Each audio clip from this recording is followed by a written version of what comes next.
I am Batman.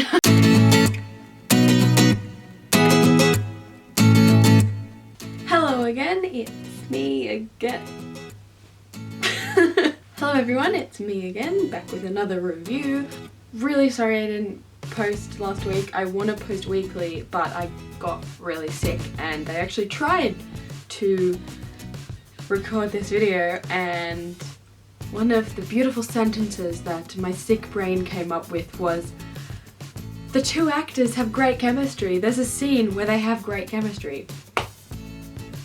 Not exactly good review material. The movie I'm reviewing today, I actually don't know many people that have seen it. I think it's really worth seeing because I think it's a beautiful movie. When it came out, the two lead actors were, I think, relatively unknown. The Theory of Everything. DVD, oh my god.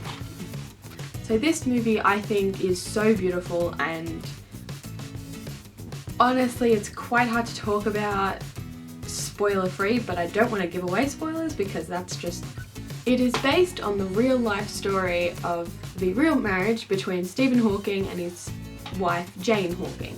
It also tells the story of how he was diagnosed with motor neuron disease and, you know, how his life unfolded after that.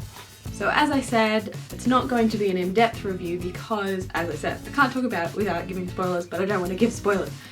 I just really want to encourage you to see this film.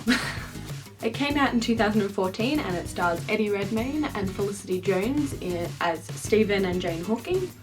I love these two actors, they are so good. They've since gone on to star in major franchises, which is pretty impressive. The soundtrack of this film is so simplistic, but it's so beautiful, and it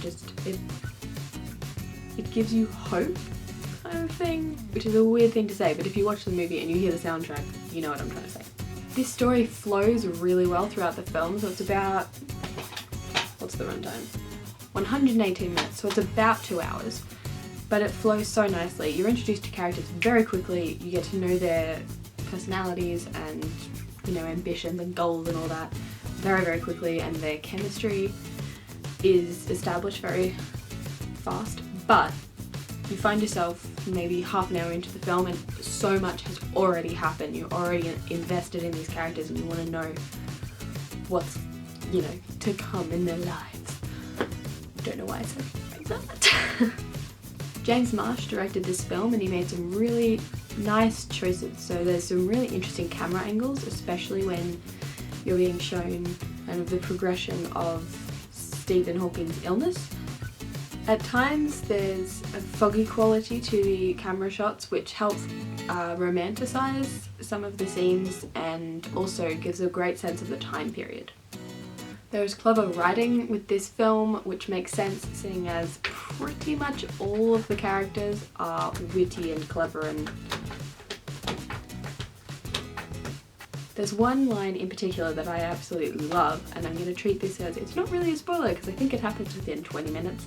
So Stephen and his, you know, university colleague people, they're given 10 questions to attempt before class and no one can get basically any of them, they get them all wrong, and then Stephen comes in and he goes, "I could only do 9.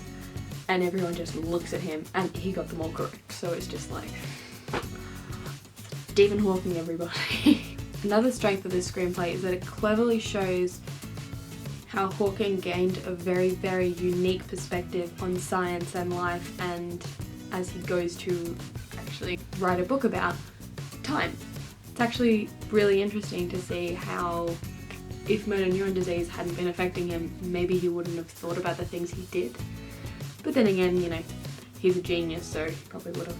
And now my favourite aspect of this film, the acting. A standout performance for me is Harry Lloyd, who plays Stephen's friend Brian. He's not in much of the film, but the parts he is in, he makes a very big impact.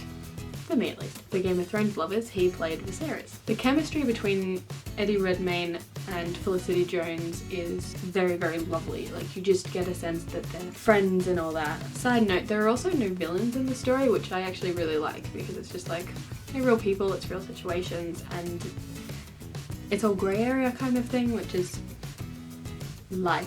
She gives a lovely, heartbreaking and very, you get the sense, true performance of this woman who wrote the book that this film is based on. I didn't finish my thought because I was still kind of sick when I filmed this, but basically Felicity Jones is lovely in this film, and I definitely think it's a performance of hers that people should check out. And finally, Eddie Redmayne.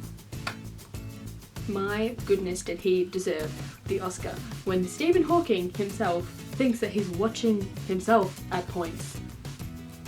You've done a pretty good job. He trained for 4 months with the dancer in order to hold his muscles properly in all the positions that he has to, and somehow his lack of movement makes you see how difficult it would have been and is still to this day for Stephen Hawking to live with this condition.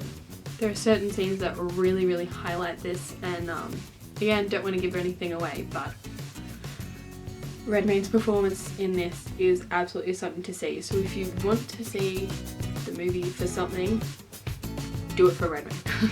So in conclusion, would I recommend this film? Yes, 100%. Michaela approves. It is so good, it's so well written, it's so well acted, well directed, such a good soundtrack.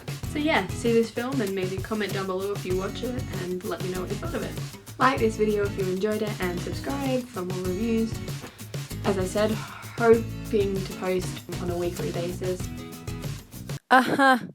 Didn't even finish the thanking bit. I'm so sorry that this video was a complete and utter mess, but blame the sick brain. But yeah, thanks so much for watching. Like and subscribe if you enjoyed this and want to see more reviews, and I'll see you next time.